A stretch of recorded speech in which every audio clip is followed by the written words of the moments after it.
This morning we are going to take you on a rather extensive walking tour in Buenos Aires, and we're starting out on the Florida Mall, and we discover that it's a little nippy down here. We're visiting in the month of July, which is a cool time of year for Buenos Aires. It's not real cold, but it's cool enough for us to be considering some leather purchases.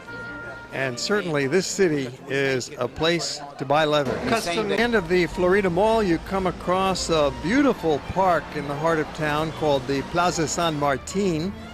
During the 19th century, this was a fort and was converted in the early 20th century into that beautiful park. And on one side of the park, you have the Peace Palace, which houses, ironically, the military circle. It's modeled on French architecture similar to the Louvre in Paris. Avenida Santa Fe is one of the major streets of town, and we are now going to be crossing the widest boulevard in the world, 9th of July Avenue. And yet there's a curious thing about 9th of July Avenue. It's really three streets all parallel to each other, forming this grand boulevard. And each of the three streets has its own name. So in a sense, the 9th of July Avenue is not really 150 yards wide the way it might seem, because of the two parallel streets that are flanking it. We've got Lima and we've got Pellegrini, and then in the middle, the 9th of July. It's got this grand obelisk in the center of it on the intersection with Avenida Corrientes. The obelisk is the most famous landmark of Buenos Aires. It was built in 1936 to commemorate the initial founding of Buenos Aires, which was in 1536. Although actually the city of Buenos Aires was officially founded in 1580. And we're bringing you into a very upscale part of town. It's called the Recoleta. Fancy shops all the way here. This is real high-class neighborhood. The Recoleta is a select area of Buenos Aires. It's terribly expensive to live here.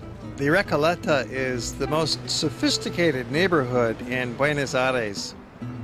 There's several blocks with very upscale restaurants. There are a lot of embassies situated here and many upscale boutiques, very expensive places to live, fancy hotels. The Alvear Palace Hotel is one of the grandest of the five-star deluxe hotels in Buenos Aires. It's right on Alvear Avenue in the heart of the Recoleta district. The area is called the Recoleta because here there was an old convent of the Recoletos, of the Recoleta order. And one of the main tourist attractions in Buenos Aires is a cemetery. It's the Recoleta Cemetery. Eva Perón is buried here and many other of the distinguished notables of the city. So there's some great mini architecture inside. Seeing the Hyatt Hotel in the Recoleta. This is in a 1932 French-style palace.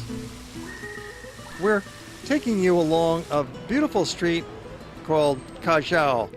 It's one of those main streets in the heart of town. A street that's often overlooked by tourists. While walking along Callao, you'll be tempted to have a peek down some of the side streets like Cordoba, one of the major avenues of the city. And here we peeked inside La Chacra restaurant, a typical parrilla, where they just grill the beef. They have open wood fires. There's pork and all sorts of wonderful meats here. This is typical of Argentine architecture. This is the Colón Theater. It's the main opera house in town. Continuing along 9th of July Avenue now. It's a very busy street. Widest street in the world. Notice this fellow in the middle of the street holding up a big poster. They'll advertise any which way they can. There's always something to look at when you're walking on these great urban streets. Here's a major bookstore, magazine racks on the sidewalk. Buenos Aires is a very literate city. They have a very high level of education and literacy here. So people love their bookstores. You'll find them tucked away in many places in this city. packed with books, mostly in Spanish, of course, but you might find a few English books if you look hard and ask. Continuing along Callao Street, we will be making our way to the Congress, the Great Congress of Argentina. Congress, or Palacio del Congreso, was built in 1906 and somewhat modeled after the U.S. Capitol building in a Greco-Roman neoclassical style. It has a rather elongated dome vertically stretching up into the sky 250 feet high. It's made with 30,000 tons of copper. In front of the Congress building is the beautiful Plaza del Congreso with a pond and a huge series of fountains and statues, various sculptures representing the Rio de la Plata and the Plaza of the Two Congresses, which were very instrumental in founding the country. How's that for a very strange paint job on an old bus? Buenos Aires has a metro system that's the oldest metro in South America. It's the oldest metro in the Southern Hemisphere, and it's the first metro for any Spanish-speaking country. Quite remarkable. It was built from 1913, and currently it has 6 different lines. They're all interconnected, labeled A, B, C, D, E, and H. And there's also a light rail line on the surface, and there are commuter trains that come in from the suburbs. The daily ridership of the metro is nearly 2 million people. So it's a very popular and important system. With such a big city, you really do need to have a metro system to keep the city moving. It's the only metro system in Argentina. You notice our Hawaii travelers enjoying the ride on the metro. With our tours, we always try and travel as the locals do whenever possible. And it's especially fun here on the oldest subway line in South America. We get out right at the Florida Mall and walk into a political demonstration. Turns out it was a rally for one of the major political parties in Buenos Aires. They're called PRO. And then there was a competing rally by an association of pharmacists with these flags, these orange flags. And they had their own set of drummers to help things along. There's a lot of political action on the streets here in Buenos Aires, especially around the time of an election.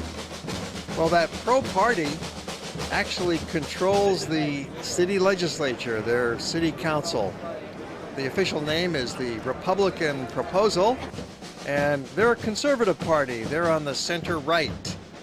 In Argentina, there's been a whole range of different political parties shifting from the far left to the far right. It's a very healthy political system they've got going here, a very active kind of democracy. And the mall is just bustling with all sorts of other activities today. There is a tango singer performing, so let's give a listen for a minute to this soulful singer. La vez que quise ser bueno, en la cara se me rieron. Cuando grité una injusticia, la fuerza me hizo callar. La experiencia fue mi amante, el desengaño mi amigo. You'll find street singers out here almost any time of the day and into the evening. Sometimes there'll be a tango dancer, or a magician, or some card sharks. Watch out for the 3-card Monte. Those guys are always out there, ready to swindle you out of a little bit of money. Or just relax and enjoy the music. Florida Mall is a great place to observe the people of Argentina.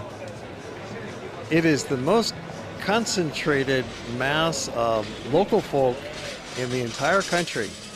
And these are not tourists, as you can tell. These are local workers out for a stroll, out for lunch.